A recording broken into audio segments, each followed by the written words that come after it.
Craving kebabs but hate complicated recipes? Let's make it simple. Start by grabbing your favorite protein. Chicken, beef, tofu works. Chop it into bite-sized pieces. Grab some colorful veggies, bell peppers, onions, cherry tomatoes.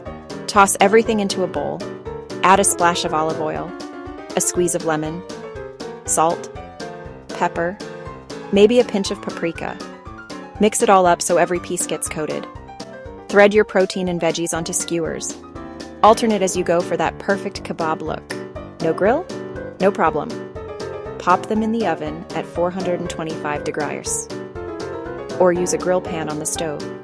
Cook for about 15 minutes, flipping halfway. And that's it. Juicy, colorful kebabs, ready in no time. Serve them with rice, salad, or just eat them straight off the stick. Easiest kebabs ever. Try it tonight.